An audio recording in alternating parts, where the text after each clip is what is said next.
Yeah, good morning. Dr. Jason W. Morrison, theologist, New South Wales, Australia. I've found a new article in the Atlantic, which I think is very, very timely, given the scrutiny that the Jehovah Witness, sorry about my glasses, Watchtower and Bible and Tract Society is under for their two-witness rule and the protection of pedophiles, which is absolutely abominable. And here it is. This tremendous article in the Atlantic. I'll put the link down below. I am going to read some of it. A secret database of child abuse. A former Jehovah's Witness is using stolen documents to expose allegations that the religion has kept hidden for decades. In March 1997, the Watchtower Bible and Tract Society, the non-profit organization that oversees the Jehovah Witnesses, sent a letter to each of its 10,083 US congregations and to many more congregations worldwide. The organization was concerned about the legal risk posed by possible child molesters within its ranks. The letter laid out instructions on how to deal with a known predator. Write a detailed report answering 12 questions. Was this a one-time occurrence, or did the accused have a history of child molestation? How is the accused viewed within the community? Does anyone else know about the abuse? And mail it to Watchtower's headquarters in a special blue envelope. Keep a copy of the report in your congregation's confidential file. The instructions continued, and do not share it with anyone. Thus did the Jehovah Witnesses build what might be the world's largest database of undocumented child molesters. At least 2 decades worth of names and addresses, likely numbering in the tens of thousands, and detailed acts of alleged abuse, most of which have never been shared with law enforcement. All scanned and searchable in a Microsoft SharePoint file. In recent decades, much of the world's attention to allegations of abuse is focused on the Catholic Church and other religious groups. Nevertheless, less notice has been paid to the abuse among the Jehovah Witnesses, a Christian sect with more than 8.5 million members. Yet all this time, Watchtower has refused to comply with multiple court orders to release the information contained in its database, and has paid millions of dollars over the years to keep it secret, even from the survivors whose stories are contained within. The effort has been remarkably successful until recently. A white priority mailbox filled with manila envelopes sits on the floor of Mark O'Donnell's wood-panelled home office on the outskirts of Baltimore, Maryland. Mark, 51, is the owner of an exercise equipment repair business and a long-time Jehovah Witness who quietly left the religion in late 2013. Soon after, he became known to the ex-Jehovah Witnesses as John Wedgwood, an activist and a blogger who reported on the various controversies, including cases of child abuse surrounding Watchtower. Recently, he has begun using his own name. When I first met Mark in May of last year, he appeared at the front door of his modest home in the same outfit he nearly always wears. Hackeye cargo shorts, a short sleeve shirt, white sneakers, and sweat socks pulled up over his calves. He invited me into his densely furnished office, where a fan barely dispelled the wafting smell of cat food. He pulled an envelope from the priority mailbox and passed me its contents, a mixture of typed and handwritten letters discussing various sins allegedly committed by members of the Jehovah Witnesses congregation in Massachusetts.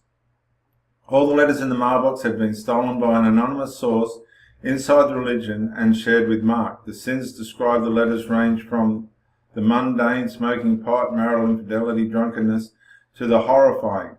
Slowly over the past couple of years, Mark has been leaking the most damning contents of the box, much of which is still secret.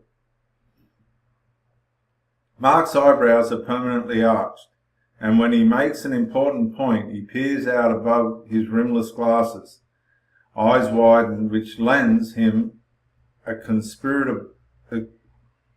conspiratorial air. Start with these, he said. Over the past couple of years, Mark O'Donnell has been leaking stolen letters and papers documenting instances of child abuse, obviously from inside the Watchtower and Bible and Tract Society. Among the papers, Mark showed me that day was a series of letters about a man from Springwood, Massachusetts, who had been disfellowshipped, a form of excommunication, 3 times. When the man was once again reinstated in 2008, someone working in a division of Watchtower wrote to his congregation, noting that in 1989 he was said to have allowed 11-year-old stepdaughter to touch his penis on at least 2 occasions. Disgraceful. I was struck by the oddness of the language. It insinuated that the man had agreed to, rather than initiated, the sexual contact with his stepdaughter. After I left Mark's house, I tracked down the stepdaughter, now 40. In fact, she told me she had been only 8 when her stepfather had molested her. He was the adult and I was the kid, so I thought I didn't have any choice, she said. She was terrified, she told me. It took me 2 years to go to my mum about it. Her mother immediately went to the congregation's elders, who later called the girl and her stepfather in to pray with them. She remembers it as a humiliating experience.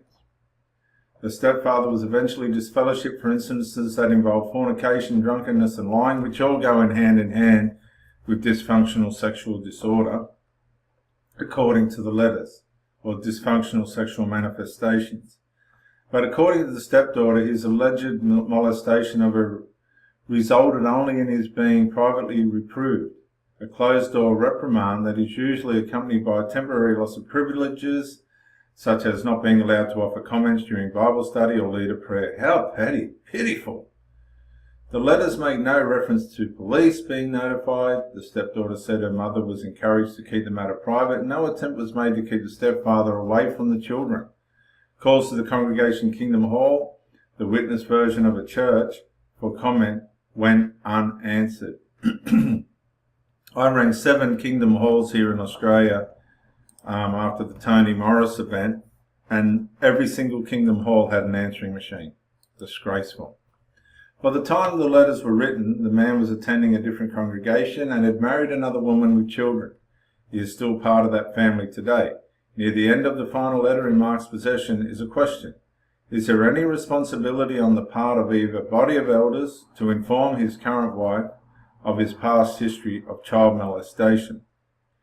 Mark O'Donnell's childhood was an isolated one. His parents, Jerry and Susan, had started attending Jehovah Witness meetings in the mid-1960s. Another couple from Baltimore had told them of Watchtower's prediction that the world would end in 1975, which was false, bringing death to all non-witnesses and transforming Earth into a paradise for the faithful. In 1968, just after Mark was born, Jerry and Susan were group baptized in a swimming pool in Washington, D.C. Mark was an only child and he inherited his father's peculiar love of record keeping. Mark would show up to meetings at the Kingdom Hall with a briefcase full of religious texts. As in any religion, there's some variation among Jehovah's Witnesses in how strictly they interpret the teachings that govern their faith. Mark's upbringing seems to have been especially stringent.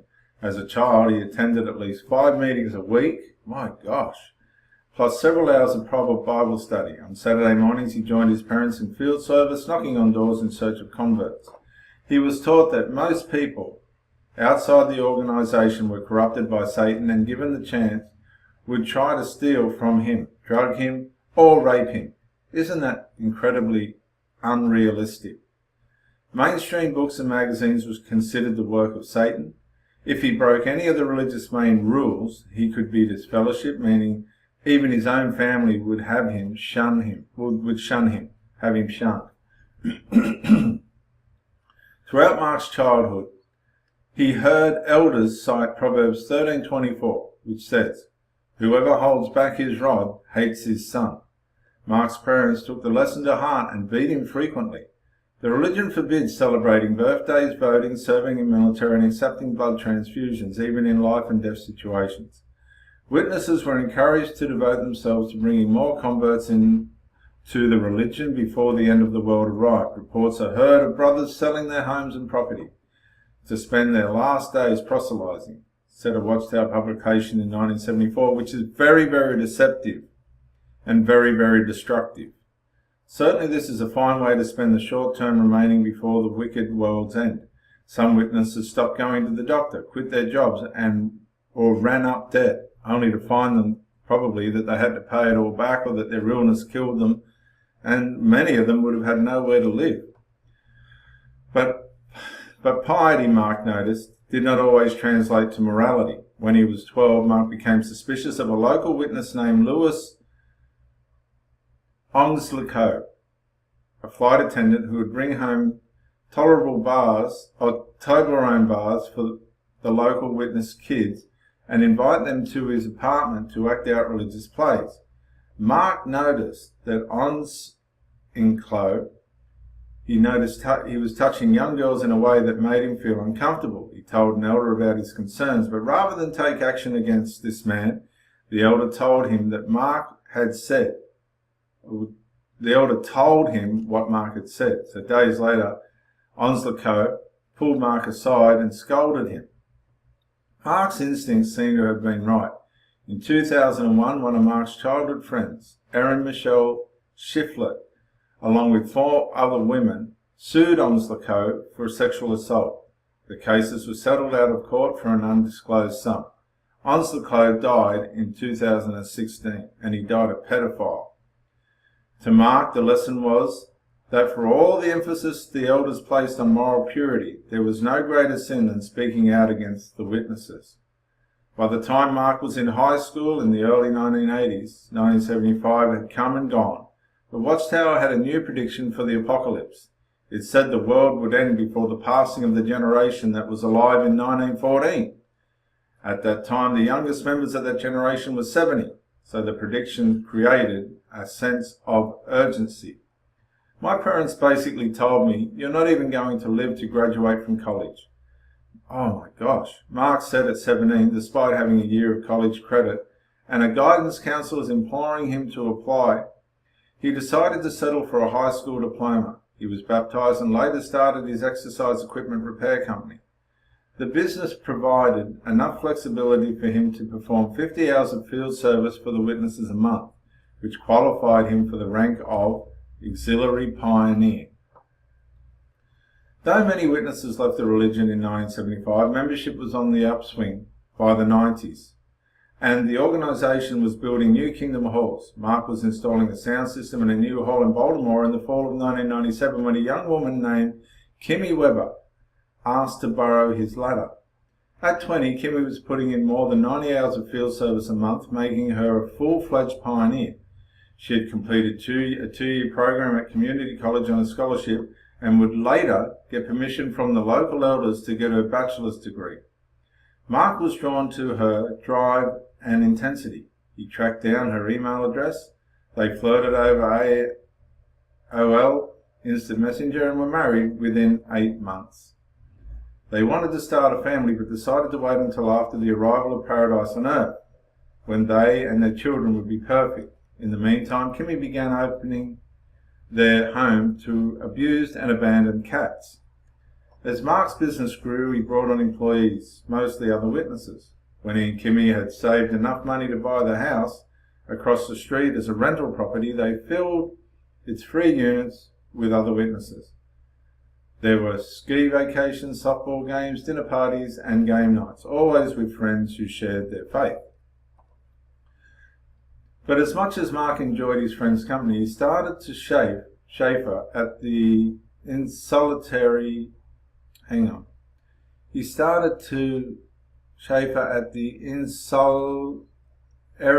of their social life. It felt less like intimacy and more like self-imposing bubble. Thus, frustrations eventually grew into suspicions about Watchtower itself. He'd heard rumours that the organisation was covering up cases of pedophilia and child abuse, but Watchtower always dismissed such criticisms as apostate-driven lies. And here we're going to show Stephen Lett talking about apparently what is supposed to be apostate-driven lies. As an example, Think about the apostate-driven lies and dishonesties that Jehovah's organization is permissive toward pedophiles. Well, this is the funny thing, isn't it? They are permissive towards pedophiles based on their erroneous two-witness rule. So Stephen Lett is a blatant liar. I mean, that is ridiculous, isn't it? If anybody takes action... And I just want to say, look at the scowl on his face.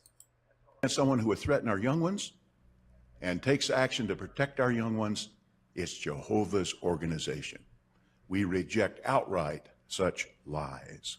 And in one of the dozen lawsuits I've been following, Watchtower supervisor Richard Ash was asked if the organization has a responsibility to protect children from abuse. But within the congregation, ours is a spiritual protection. When we're talking about physical protection, that's up to the secular authorities to provide. And so he was asked about the Watchtower's Bible-based directives to keep child abuse cases confidential. It states in paragraph 3, there is a time to keep quiet when your words should prove to be few. Do you see that? Yes, You know, Mr. Joe, object to that. It's a violation of the First Amendment, freedom of religion, freedom of association. If anybody takes action against someone who would threaten our young ones and takes action to protect our young ones, it's Jehovah's organization. but within the congregation, ours is a spiritual protection. When we're talking about physical protection, that's up to the secular authorities to provide.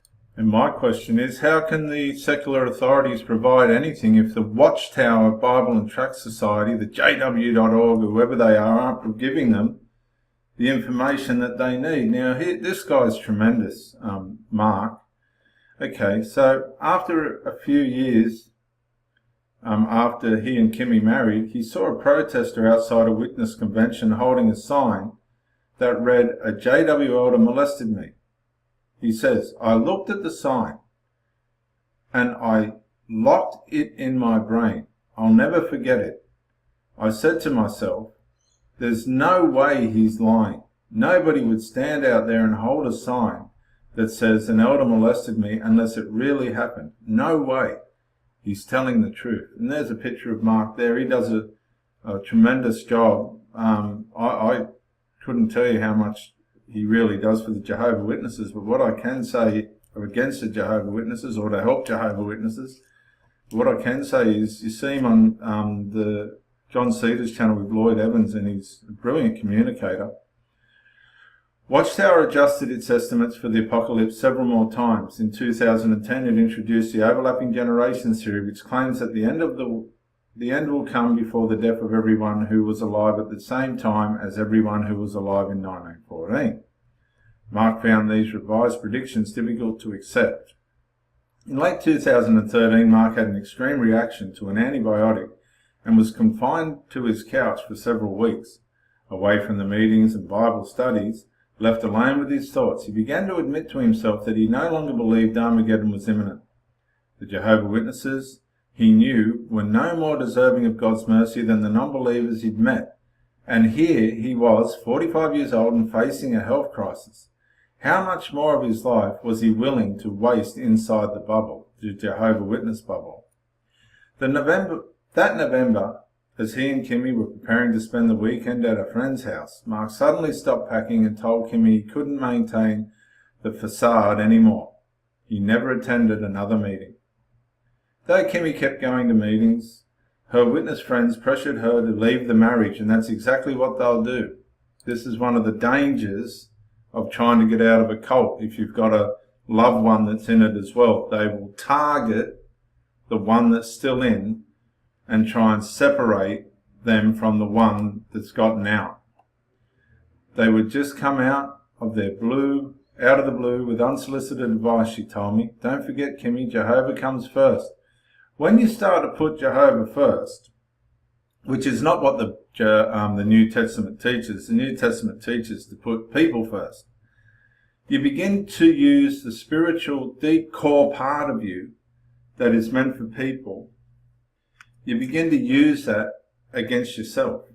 Because what you do then is start to neglect the people around you that need that energy and that part of you for everything to function around you. So what happens is, when you think of trying, or you can put Jehovah first, You're creating a delusion for yourself and trying to share that delusion with the people around you that causes an atmosphere of neglect.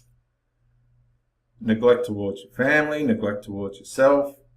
And in fact, it's a very selfish idealism, and it's a very destructive idealism. It doesn't work, and it's not New Testament.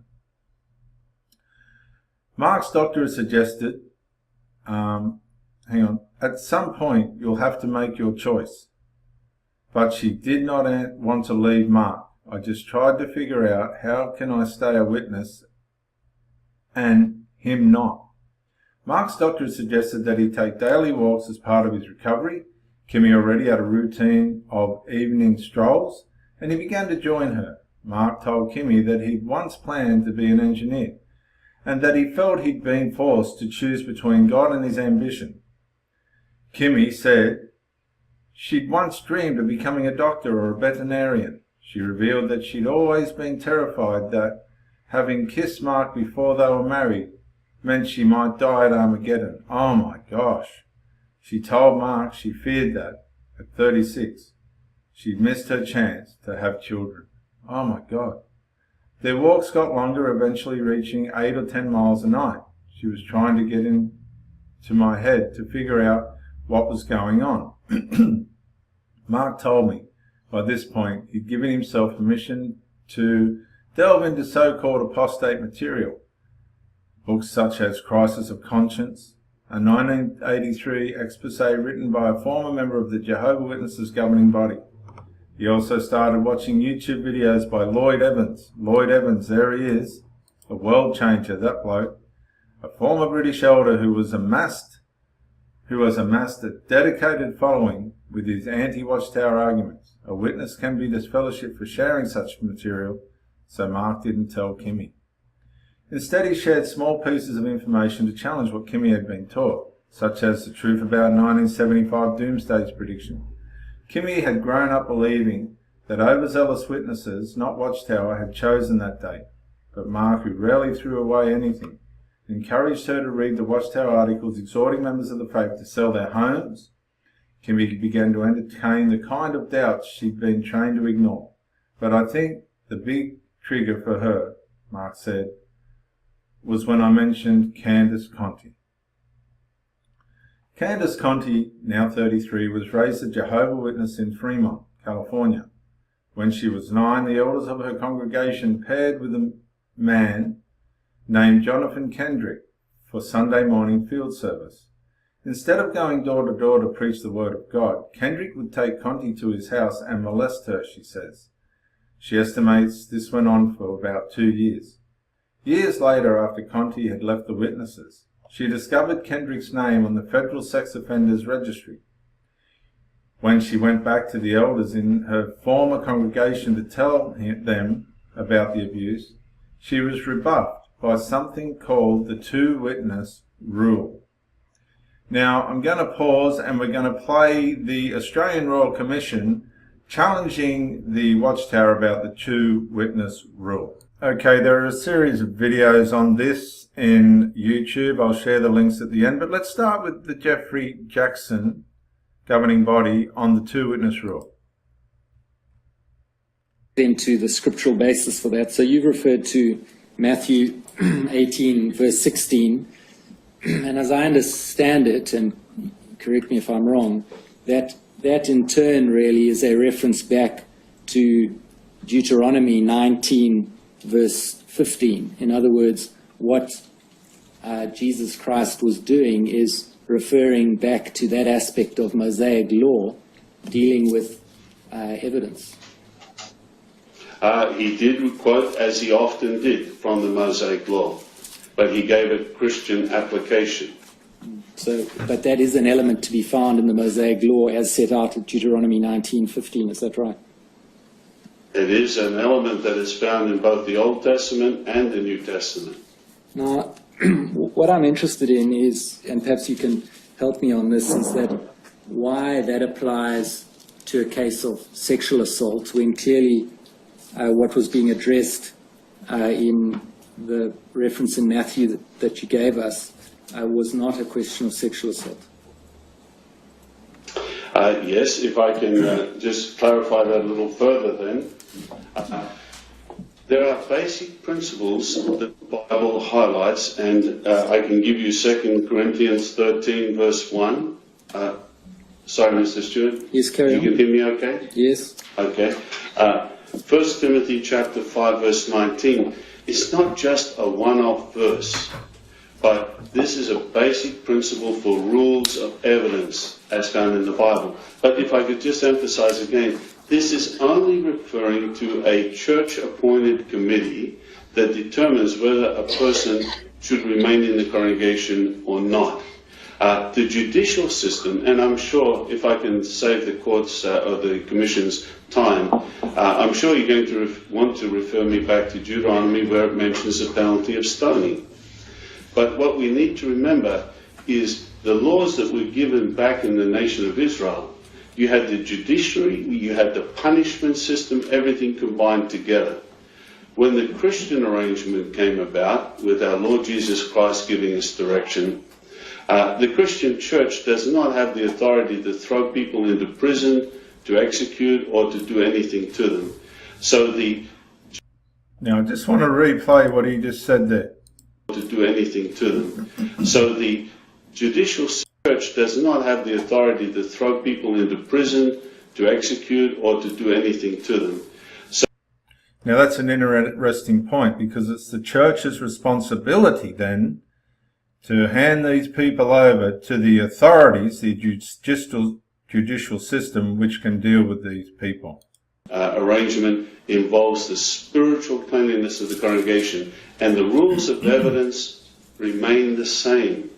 Now, he's hung himself there. Okay, it's the church's responsibility to deal with the spiritual application of all this, but it's not the church's responsibility to deal, sorry about my glasses, goodness, to deal with the authority or the criminal aspect of this. But the Jehovah Witnesses are doing both. All the way through. Well, Mr. Jackson, that's exactly the point I want to get to.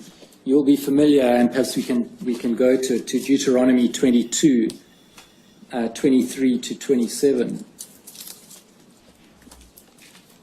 Deuteronomy 22, 23 to 27. Page 304. So where it said that if a man is found lying down with a woman who is the wife of another man, both of them must die together. Now, let me just preface this. I'm not addressing the question of the stoning. I'm addressing the question of evidence. The man who lay down with the woman as well as the woman. Sorry, I read that badly. Both of them must die together. The man who lay down with the woman as well as the woman. So you must remove what is bad out of Israel.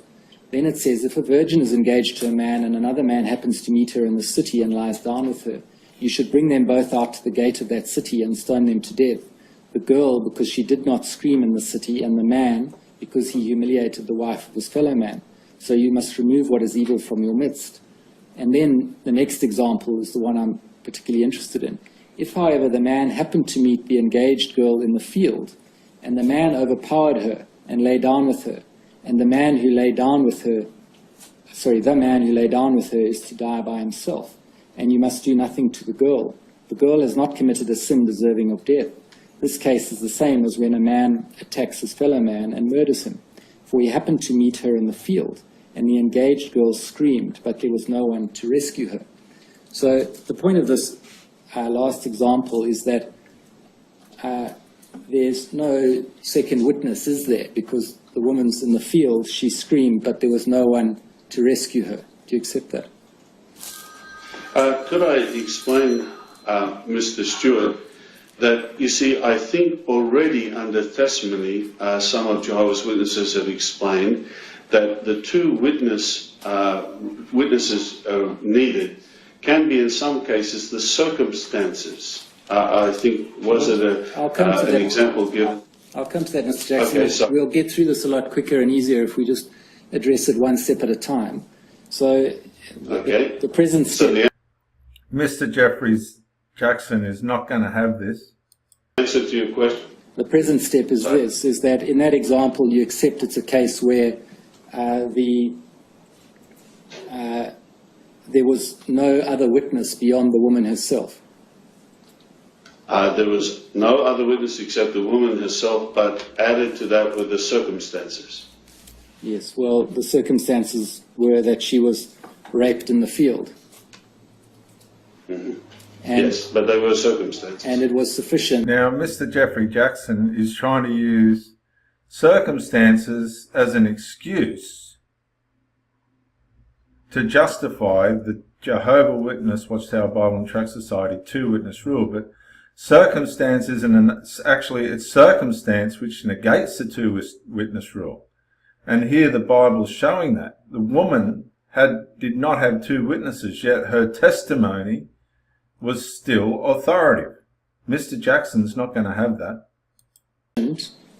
There being only one witness, it was nevertheless sufficient for the conclusion that the man should be stoned to death. Mm-hmm. Yes. Now, is it... I think we're agreeing on the point. Yes, is it not the case that had Jesus been asked about a case of sexual abuse, he may have referred back to this part of Deuteronomy and said that it's not required to have two witnesses? I certainly would like to ask Jesus that, and I can't at the moment. I hope to in the future. That's a very cocky reply, isn't it, to the magistrate? A very cocky reply. But that's a hypothetical question which if we had an answer, then we could support what you said. It's not a hypothetical question. It's an actual factual example from the Old Testament of an event that took place where two witnesses were not required relative to an act of sexual abuse. Now, the narrow-mindedness of Jeffrey Jackson as to this part of the inquiry is clearly evident, and the stubbornness of the man is clearly evident as well. Well, it's hypothetical in a sense, but really what I'm driving at is the scriptural basis, and you the scholar, I'm not, is the scriptural basis to the two-witness rule really so solid, or is there not space for your governing body to recognize that in cases of sexual abuse it need not apply? Again, if I could just mention the fact that we've already acknowledged that circumstances can also be one of the witnesses. Well, I'll come to that, but my question is a different one. It's whether the scriptural basis to the two-witness rule in relation to cases of sexual abuse has a proper foundation. We believe it does because of the number of times that principle is emphasized in the scriptures. That's not a strong enough case. If I was the counsel and a theologist, which Mr. Stewart, forget his surname, please forgive me, brilliant assist to the counsel, it's not a strong enough case that Jeffrey Jackson is offering. And if you had a professionally qualified theologist going up against Mr. Jackson's case would just crumble to bits. And that was that. So excuse me. Okay, so the governing body member, Jeffrey Jackson, he was pinned on the fact that in sexual abuse, two witnesses are not required. Whether he wants to say, well, that's hypothetical or not, it's true. Benefit of the doubt has to be given to the person that's making the complaint, and the authorities have to be contacted. Now, for the Jehovah Witnesses, they're not giving the person the benefit of the doubt, and neither are they contacting the authorities. Now, we're going to go to this one. It's 12 minutes. Bear with me. I think it's worth it. And this is really terrible, this one.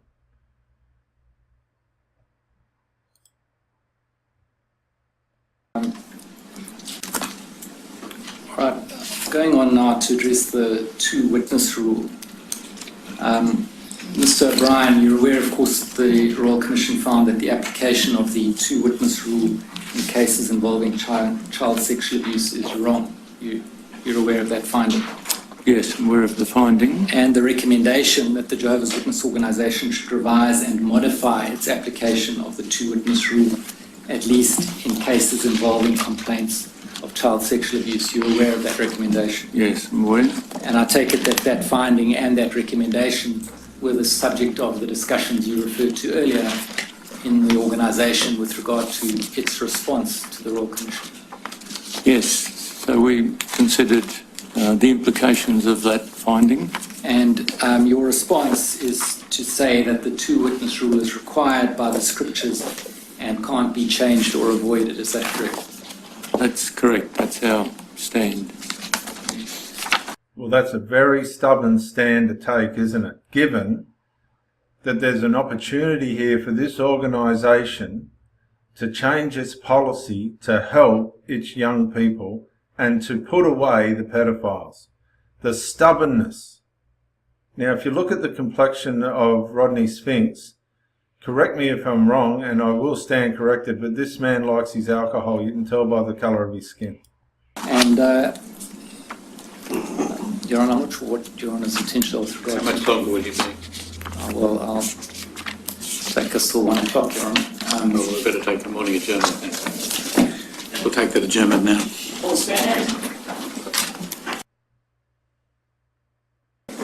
Okay, we're back after the adjournment. Please be seated.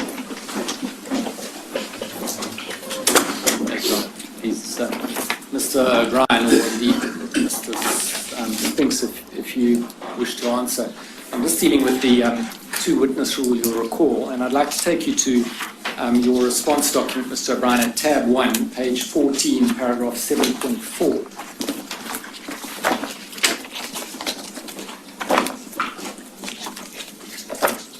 Angus Stewart. And where you That's just going to be set out, you say, moreover, it should be noted that sufficient scriptural evidence to establish a serious sin may consist of two or more witnesses to the same sin, or two or more witnesses to the same type of sin committed on different occasions. So the rule, leaving in the absence of a confession, requires corroboration of an allegation. Is that right? That's correct scripturally. Yes, and a particular type. Now, it's not correct scripturally. It's correct under the Jehovah Witness interpretation of the two-witness rule. Now, might I say, and I do want to say this very clearly if I can interrupt, when Jesus was alive on earth, the new covenant hadn't been cut. The new covenant wasn't cut until Jesus died on the cross and the blood was shed. And when that happened, we were no longer under the law. These men are mixing Old Testament rules and laws in with New Testament life and living, and it doesn't work.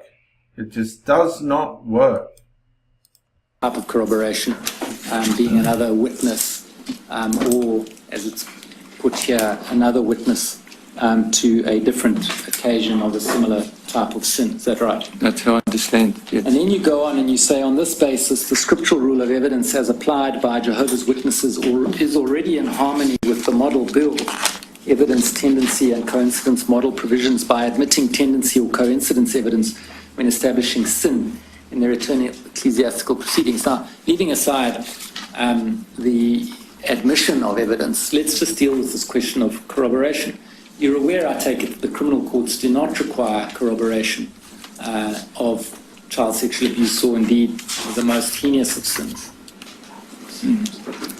Yes, I'm not clear on that particular point. I'll ask you to accept But I'll that take your word for it. Section Sure, right. 164 of the Evidence Act abolished the corroboration rule.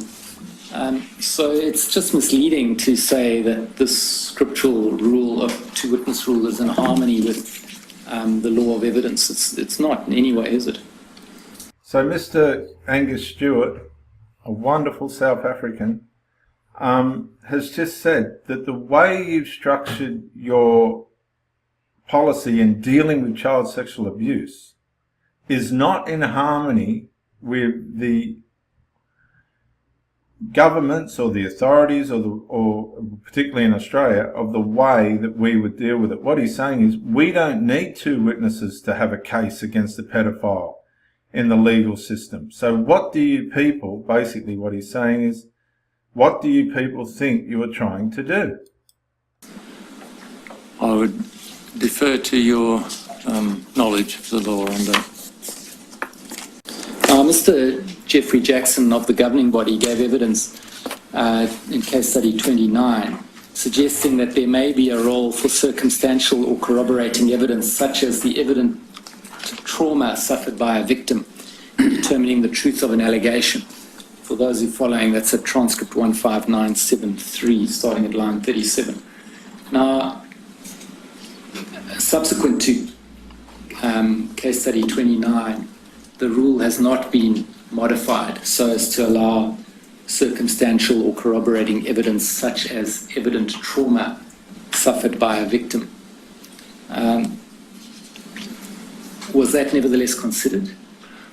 I'm sure Mr. Jackson would have taken that back to for consideration in the United States, but I'm not aware of discussions on the particular point.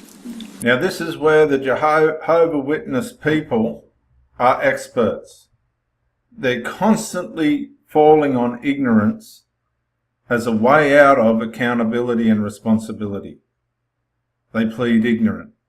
And that has a way of reducing accountability and even annulling accountability and responsibility. And the Jehovah Witness people are experts at this, even at the cards.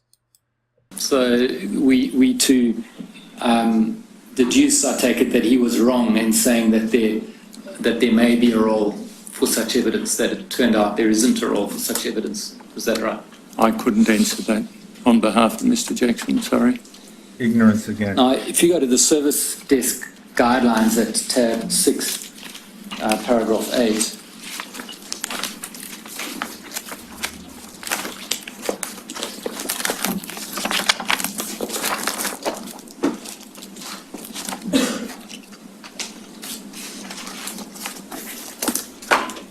you'll see that it says there, for an accusation of serious wrongdoing to be established from a scriptural standpoint, there must be sufficient scriptural evidence, either a confession or testimony from two credible witnesses.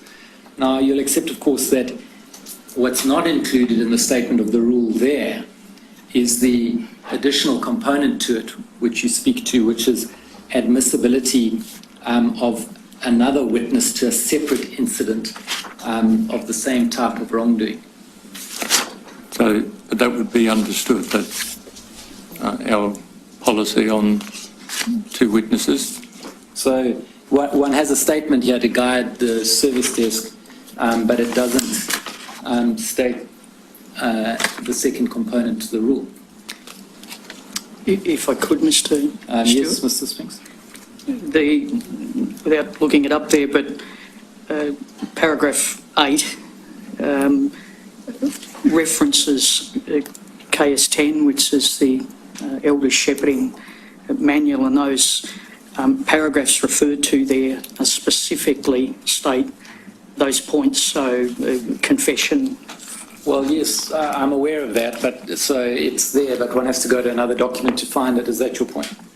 I think if I could, by way of example, again, it's about audience, Mr. Stewart, the service desks know that KS10 well, so we understand that somebody else looking in would say that's the case, but if I could, by way of example, I've done my best to read almost every issue paper and report from the Royal Commission, and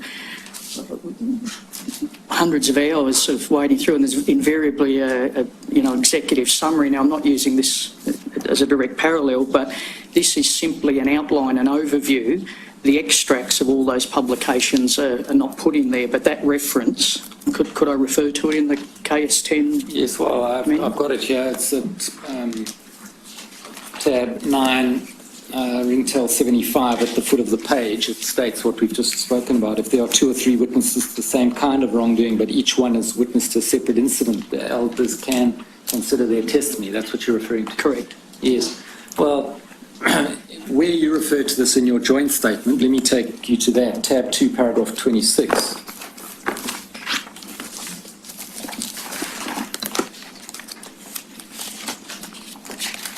Now, the Jehovah Witnesses are playing on ignorance here in terms of they don't So want that's on to page, accept that an ringtail abused 7. victim is enough evidence for a case, a legal case. Paragraph 26.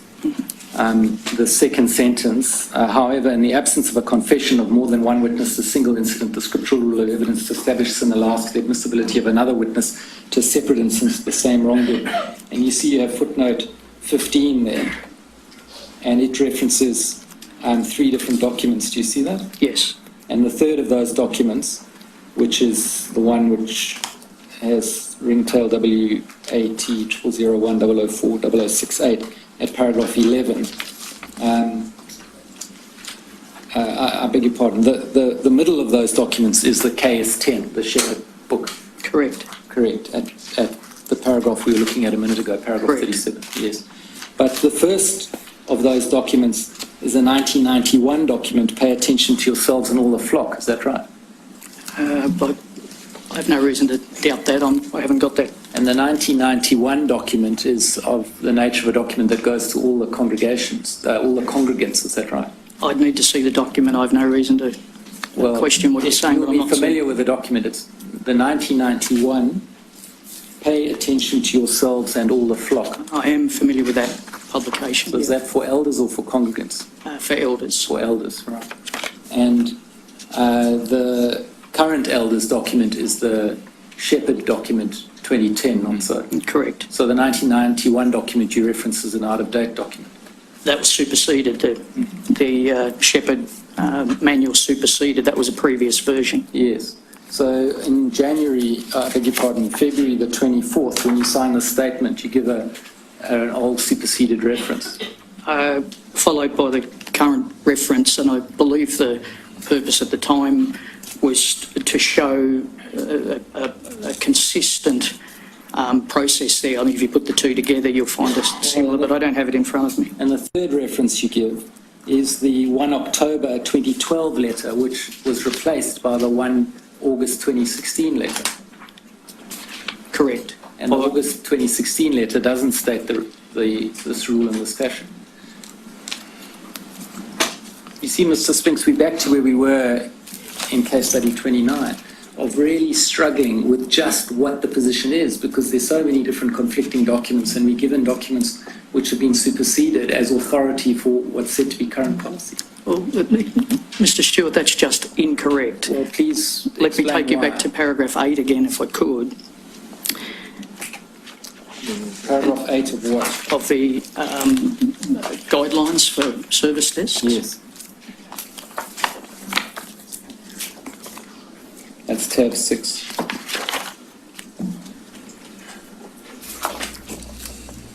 Current guidelines, current reference, KS 10, Chapter 5 is the shepherding textbook. I take your point that when you're reading a statement, we've provided historical background, but I recall in the preparation of that was to overcome what we thought would be an obvious objection, that's not always been the case. But the latest reference is in the footnote there, and it certainly is in the paragraph 8 of the service desk guidelines. Now, if the suggestion is that every one of those extracts should be pasted into the document, we'd be happy to consider that. But again, we're extremely familiar with that source material, and it's there in the current letter. Well, the suggestion is that you reference out-of-date and superseded policies in support of your statement as to what the current policy is. Mr. Stewart, again, with respect, I've just very clearly explained that the reason for that, the current policy is there, and to address what we felt would have been an obvious objection from the Commission that hadn't previously been our policy. So that's simply a footnote reference to show the existence of the policy.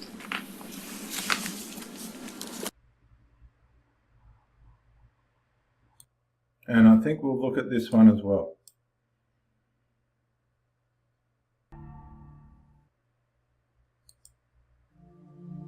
Jehovah Witnesses' two-witness rule requires the testimony of two material witnesses to establish the validity of a crime or sin. There must be 2 or 3 witnesses before judicial action can be taken. Now, there's something that the apostates are talking about and trying to put forward. Now, is the Australian Royal Commission apostates? I mean, this guy's got a high to think that everybody outside of the Jehovah Witness organisation are apostates. The media has picked it up. Others have also picked it up. And that is our scriptural position of having 2 witnesses, a requirement for judicial action if there's no confession.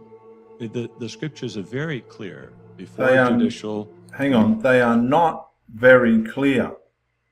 The scriptures are not very clear. They're mixing Old Testament principles with New Testament living. You cannot do that. We were not Israelis. The Gentiles were not Israeli people. See, this is the whole thing. We were never under the Israeli law. God, my glasses are hopeless. We were never under the Israeli law as Gentiles. Never, ever under it. But you've got these religions that try and mix it all up into New Testament life. Every church is accountable to report crime to the authorities. Every single church. And if they don't do that, they're breaking the law and they're accountable. It's as simple as that. Whether there be one witness, no witness, any witness at all. If a report of a crime is put in, it has to be passed on to the authorities. The Jehovah Witness organisation is really out of order and it's getting away with it, but I think the governments are closing in on it. Committee can be convened. There has to be a confession or 2 witnesses. So we will never change our scriptural position on that subject. Now he's very defiant, isn't he? Because he says we'll never change our scriptural position on that requirement. Well, what if they're wrong? And they are wrong. Dangerous. There must be 2 or 3 eyewitnesses, not just people repeating heresy. No action can be taken if there is only one witness. That is just wrong. The Shepherd of the Flock of God book. In 2011, former Jehovah Witness Candace Conde sued the organisation for not protecting her from a known pedophile within the group. She was the first victim to win a jury trial against them and was awarded $28 million in damage. Her story How do you prove made... that you've been abused? Here we go. You have 2 witnesses to the crime. Who abuses children with 2 witnesses? Nobody does. And that was precisely the point. Since Candace's judgment, numerous victims of child sexual abuse have filed lawsuits against the Watchtower Society in the United States. In multiple cases, the organisation has chosen to settle out of court. March 10, 2017, the Australian Royal Commission hearings. Someone who comes to you and says, I was sexually abused, but because there's no 2 witnesses, you don't accept it. You don't make that finding. That imposes a great burden on them, doesn't it? We don't disbelieve a person who makes an accusation. That's why we investigate every accusation brought forth by the elders. Yes. Now, investing an accusation and doing something about it legally are 2 different things. And these people have got themselves in a very difficult position legally. But if there's not 2 witnesses, you don't accept it, do you? Because scripturally we're not able to. On July 29, 2015, Jehovah's Witness elders Kevin Bowditch. What ability have we got to protect every child in Australia? What you can do is you can report. Now this guy likes his alcohol, you can tell by the colour of his skin, just for the record. To the child protection authorities. And that is done in some cases. But generally it's not done, is it? No. The Australian Royal Commission discovered that the Jehovah Witnesses knew of 1,006 alleged pedophiles in their ranks in Australia alone. Not a single one had been reported to the police. Disgraceful. Absolutely disgraceful. Now, rooted in Deuteronomy 19:15, no single witness may convict another for any error or any sin that he may commit. The 2-witness rule states, barring a confession, no member of the congregate or organisation can be officially accused of committing a sin without two credible eyewitnesses who are willing to corroborate the accusation. Critics say this rule has helped turn witness communities into havens for child molesters who rarely commit crimes in the presence of bystanders. Which is true. The elders told Conti that without a second witness to the molestation, there was nothing they could do. When reached for comment, Watchtower's Office of Public Information said, and quote, "Our policies on child protection comply with the law," which they don't, including any requirements for elders to report allegations of child abuse to authorities. That was a lie. Watchtower declined to comment on specific cases out of respect for privacy of all involved. Conti asked the elders to consider a plan she had devised for tracking child molesters within the organisation. When they refused, she sued Watchtower for her former congregation and Kendrick.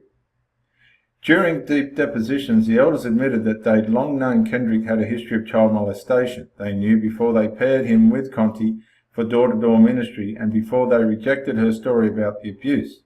In 2012, a jury awarded Candace Conti $28 million, believed to be the largest jury verdict ever for a single victim in a child abuse case against a religious organisation.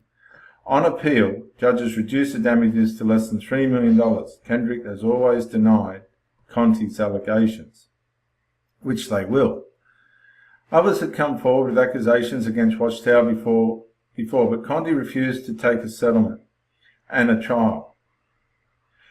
With its blockbuster monetary award became a major news story. In the years since, Watchtower has faced dozens of similar lawsuits from victims who say the organisation's policies enabled and protected their abusers. In addition to the 1997 Special Blue Envelope letter, these suits have cited a 1989 letter in which Watchtower discouraged elders from reporting wrongdoing to civil authorities.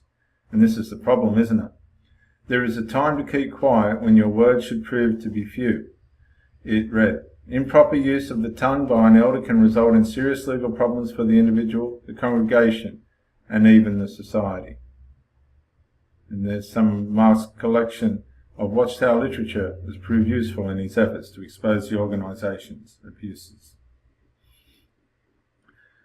Jesse Lopez was 7 years old when he was molested by Gonzalo Campos, a fellow witness, whom the local elders had recommended as a mentor, despite knowing that Campos allegedly had a history of molesting young boys. When Campos assaulted Lopez in a La Jolla, California home in 1986, the boy told his mother, who immediately reported Campos to the elders. They said they would handle the situation and told her not to call the police. Yet Campos continued to rise in the organisation, eventually becoming an elder. In 2010, he fled to Mexico, where he later confessed in a deposition to molesting Lopez and several other young boys. Lopez filed a lawsuit against Watchtower in 2012 when his lawyer, Erwin Salkin, requested that Watchtower turn over all documents related to Campos and other known molesters. The organisation at first refused, saying it lacked the resources to locate and sort all the information. But a senior official for Watchtower later testified that all the information had in fact been scanned and stored in a Microsoft SharePoint database. Salkin introduced a software expert who testified that Watchtower should be able to produce documents in as little as 2 days using simple search terms. Still, Watchtower did not comply. The judge grew frustrated and eventually barred the organisation from mounting a defence and handed Lopez a $13.5 million award. An appellate court overturned the ruling, saying the judge should have sanctioned Watchtower incrementally. The case was settled for an undisclosed sum in January 2018. When Salkin raised the issue of the database in another case against Campos in 2016, the judge ordered Watchtower to pay a fine of $4,000 a day until it handed over the documents. Watchtower racked up $2 million in charges before settling the case in 2018. Salkin has once again requested the release of the database documents in another California case he's brought on behalf of a former witness. Exactly how many alleged pedophiles are named in the database has been a source of wide-ranging speculation. In 2002, one former elder said the number was 23,720.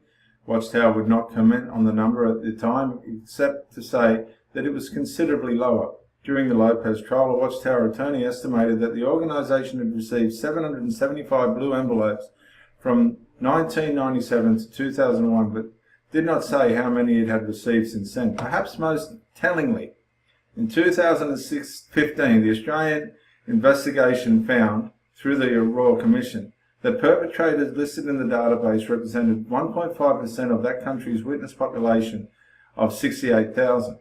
1.5%. Assuming the percentage is comparable in the US, which has a witness population of 1.2 million, the number of alleged American abusers in the database would be 18,000 approximately. US authorities have so far taken no action against Watchtower, but other countries have launched investigations. In 2016, a Royal Commission in Australia found the Watchtower demonstrated serious failure to protect children, including not reporting more than 1,000 alleged perpetrators of sexual abuse, more than half of whom had confessed to committing the abuse, and at least 1,800 victims in that country since 1950. In 2014, the UK's Charity Commission opened 2 investigations, one of which is ongoing. Last year in the Netherlands, then Justice Minister Sander Dekker urged Watchtower to conduct an independent investigation into hundreds of abuse allegations received via the abuse hotline. Watchtower declined. By the time Mark told Kimmy about the Conti trial in August 2014, she was starting to see things differently too. Even enough that she decided to read the trial manuscripts. It was like someone just punched me in the stomach, she told me. It was like this whole crack happened in my head. Mark knew that Kimmy had suffered physical and psychological abuse at the hands of her mother, who was mentally ill, but Kimmy didn't talk about it much. Now she began to open up. She told Mark about her mother and would knock her and her 2 siblings, or lock her and her 2 siblings in the bedroom or basement for days with no food and only a litter box for a toilet. This is typical dysfunctional religious behaviour, by the way. How she would keep them up all night by banging on the pots and pans, then send them to school delirious and malnourished. She was also physical abusive and towards Kimmy's father, who worked long hours and was largely unaware of how his wife was treating their children. She would beat us every which way you could imagine, scream at us, cuss at us for hours and hours and hours. Kimmy said there was sexual abuse too, which Mark hadn't known about. My attempts to contact Kimmy's mother for comment were not successful. Like many abusers, Kimmy's mother used animal cruelty to keep her kids from telling anyone. She would drown kittens in the toilet, then hang the corpses from the ceiling fan in their bedrooms, or place them in a jar by their bed, making the point that she could kill us if we didn't cooperate or we were told. Kimmy said that why I'm always trying to rescue cats. That's why she's trying to rescue cats, she added, laughing darkly. There's some easy psychology there, yes there is. But Kimmy did tell. As a 12-year-old, she went to the elders in a congregation for help. They told her she couldn't report her mother to the police because it would make the organisation look bad, she recalled. They discouraged her from seeking counselling because the therapist might blame the religion or get the authorities involved. Finally, the elders asked Kimmy a question. If her mother did end up killing her, could that prevent Jehovah from rescuing her at Armageddon? Oh my gosh! Of course. I said no, Kimmy said, rolling her eyes. They told me, go home and obey your mother. She told again at 15, after she'd been baptised. This time the elders said they would need a second witness before they could intervene. Kimmy offered her brother, who has corroborated Kimmy's allegations for this story, but was told that his testimony wouldn't be credible because he wasn't baptised. Oh my gosh! It was my word against my mother's word, Kimmy said years later. She would learn that her brother had already reported the abuse to the same elders. Gee, it's just a zoo it's terrible. Kimmy had heard of the 2-witness rule, but she'd assumed it was a peculiarity of a local congregation. When she read the transcript of the Conti trial, she discovered that it was Watchtower doctrine and had been used for decades to prevent other abused children from getting help. The scales fell off my eyes, she said. Soon, both she and Mark would leave the organisation for good. Over the next couple of years, the implications of Kimmy and Mark's decision became apparent. One of Mark's employees quit. Two of the couple's tenants moved out in the middle of the night. Close friends stared at their feet when Kimmy ran into them at Walmart. I went and hid 3 rows down and cried. She told me Mark's relationship with his parents always strained and disintegrated. His business folded. He and Kimmy had some savings to fall back on and would find another tenant. But in his mid-40s, with no college degree or resume, Mark faced an uncertain future. On a lark, he emailed Lloyd Evans, the British activist with the YouTube videos. Mark told Evans his story and thanked him for the work he was doing. To his surprise, Evans wrote back suggesting some online XJW groups he should join. Still wary of being labelled an apostate, neither he nor Kimmy had been officially disfellowshipped, though they'd stopped attending meetings. Mark joined Facebook under the pseudonym John Redwood, on homage to Evans, whose pen name was John Cedars, and began finding others with similar stories. As he connected with ex-witnesses around the world, he was struck by how similar their accounts were to his own. He began writing about his experiences on Facebook. His posts spurred conversations among former witnesses, giving him a new sense of purpose. In the summer of 2015, the ex-witness community was transfixed by Australia's Royal Commission hearings, live-streamed online into sexual abuse in religious organisations. The Commission had been trying to get testimony from a member of Watchtower's governing body, the organisation's all-male ruling council, which then consisted of 8 men. By a strange twist of fate, one member, Jeffrey Jackson, was in Australia at the time tending to his sick father. Watchtower had managed to avoid a subpoena by claiming that the governing body was strictly advisory and played no role in creating policy. Mark, who had obsessively collected Watchtower literature his entire life, had the evidence to prove this wasn't true. He dug out a copy of the branch organisation manual, an obscure document explaining all the functions of the governing body, and emailed it to Angus Stewart, the lead litigator in the proceedings. Stewart used the manual to subpoena Jackson. You beauty! In front of the Commission, Jackson became the first active member of the Watchtower governing body to acknowledge that child abuse is a problem right throughout the community. He also admitted that in most cases, children who make such charges against Watchtower are telling the truth. It was an emotional moment for those whose abuse Watchtower had denied. Mark received an email from Stewart saying that the branch organisation manual had proved to be crucial in securing Jackson's testimony. Perhaps Mark thought his extensive collection of Watchtower books and his encyclopedic knowledge of the religion could be used for something other than recruiting. That's tremendous, isn't it? Still using his John Redwood pseudonym, Mark became a regular contributor to Evans' anti-Watchtower news site, jwsurvey.org. Trey Bundy, who has covered Watchtower's sexual abuse scandals for the Centre for Investigating Reporting, invited Mark to speak at a 2017 conference on the topic in London that also featured Zalkin, the attorney, and Michael Rendez, the Boston Globe reporter who won a Pulitzer Prize with his co-workers for the investigation of sexual abuse in the Catholic Church. The conference marked the first time that Mark used his real name as an activist, figuring the witnesses he knew in Baltimore were unlikely to hear about the small overseas gathering. Mark also used JW Survey, where he continued writing under his pseudonym to encourage witnesses to expose Watchtower's abuses, a call that he has yielded hundreds of emails. He just comes off as so sincere and knowledgeable and articulate, says Faith McGinn, a former witness and an abuse survivor who reached out to Mark last April. That's what prompted me to finally come forward. Mark has built an international network of abused, disfellowshipped and aggrieved witnesses whom he has connected to journalists, attorneys and one another. Mark is probably the key XJW in the XJW community, says Jay White, the founder of avoidjw.org. A Jehovah Witness who has started doubting the religion's tenets but not yet left the organisation is said to be physically in, mentally out, or PMO.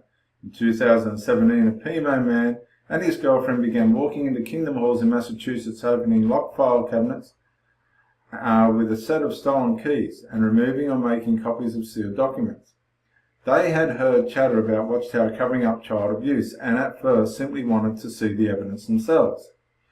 Most of the documents they took were letters between local elders and Watchtower headquarters, or from one congregation to another discussing the alleged sins and individual congregants. One young man was disfellowshipped for stealing candy bars, another for refusing to remove a sign from his van window that said beating children violates God's laws. A woman was disfellowshipped for having sex with her ex-husband when he came over to plough her driveway during a snowstorm.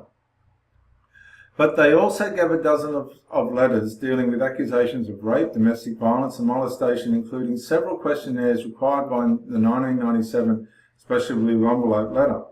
In total, 12 individuals are named as suspected child molesters, though missing documents make it difficult to piece together some of the stories. Not knowing what to do with the documents, the PMO man, who has requested anonymity and prefers the codename Judas, posted a redacted version of a single letter he had stolen on an XJW Witness subreddit. Just 5 sentences long, the letter informed Watchtower that a ministerial servant had admitted to physically and mentally abusing his wife for years. In the most recent incident, he beat her so badly that she would have sought medical attention, if it were not for her concern over the reproach it would bring on the Jehovah's name. As punishment, the husband had been stripped of his rank and had lost all special privileges like handling the microphone at Kingdom Hall meetings. No mention was made of involving police or taking steps to protect his wife. Judas had blacked out the names of a couple of the congregants, but not the date. It was just one simple letter that shocked me, Judas told me. I wanted to see if this would get anyone's eyes who was really important and could tell me what I should do with this information. His plan worked. Jason Wine saw the letter and Judas sent a private message warning him that he could be exposing himself to others to legal trouble or harassment by posting sensitive documents online. Judas replied, asking for advice on how to release his other documents. At Wine's request, Mark reached out to Judas with a plan to release the information while still protecting his identity. Judas went to a distant post office and mailed him the documents in a USPS priority mailbox with no return address. He also used secure channels to send scanned copies to Mark and Wine. Though they wanted to eventually leak redacted versions of every document involving a criminal act, they decided to start with one big story, the case of the witness man from the Palmer congregation in Brimfield, Massachusetts, who allegedly abused his 2 daughters and another young girl.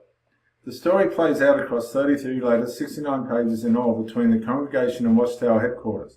One of the main daughters said he had tied her down and molested her. The other said he had raped her repeatedly for 9 years. He allegedly took one of his daughters into the woods and showed her where he would bury each of her body parts if she told. The girl, who wasn't his daughter, said he raped her in his neighbour's mobile home when she was 4.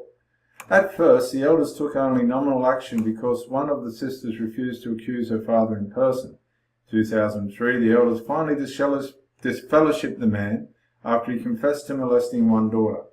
But he was reinstated a year later, partly because the daughter who had accused him of years of rape refused to answer new questions from the elders, who had pressured her and her sister not to alert civil authorities.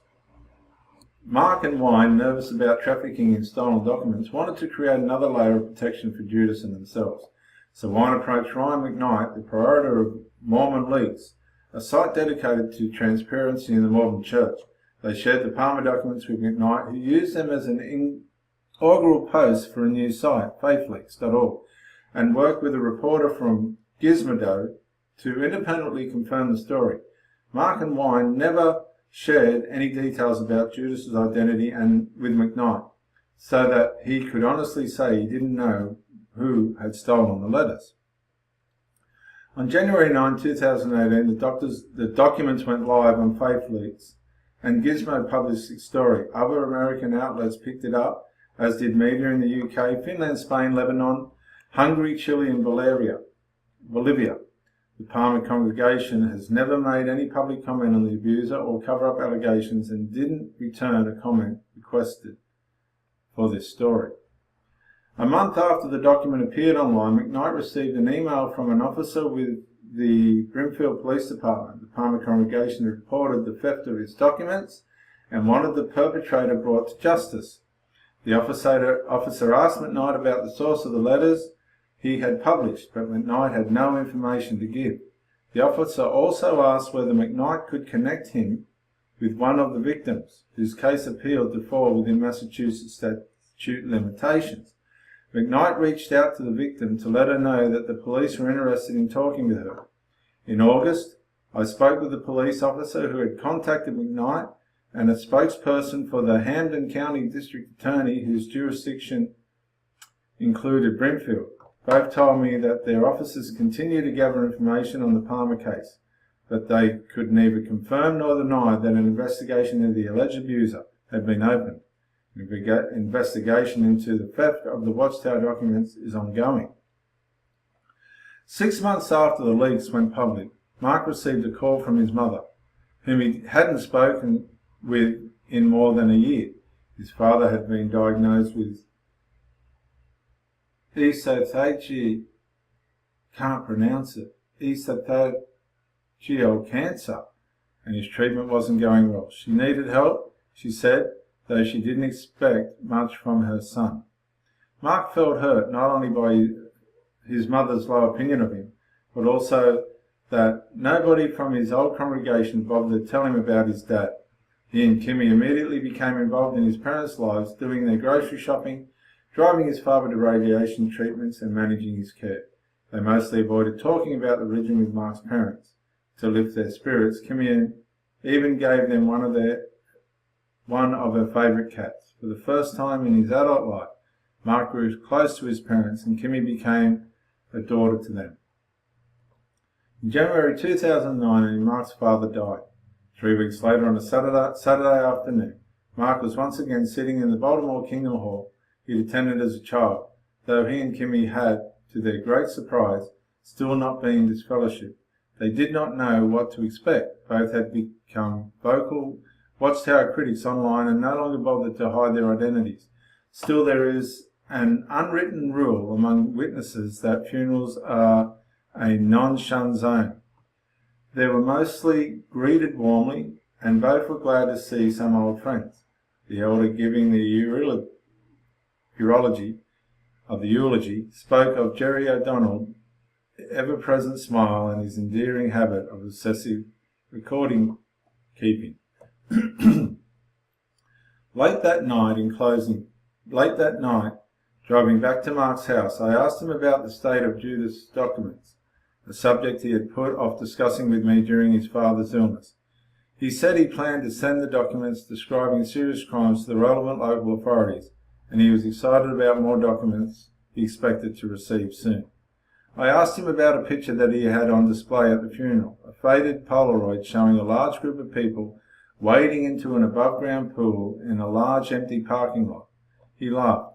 That was a picture of his parents' baptism in the parking lot of a stadium in Washington, D.C. Once again, he told me about how his parents became Jehovah Witnesses after a local couple told them the end of the world was coming. This time, though, he told the story with a tone of forgiveness I hadn't heard before. You have to remember, he said, they were talked into this too. You have to remember, he said, they were talked into this too. Well, that article went much longer than what I thought, and it had a lot more in it than I thought it would. I might break it into 2 sections, but thank you for watching. This is Dr. Jason W. Morrison, theologist, New South Wales, Australia. Bye for now.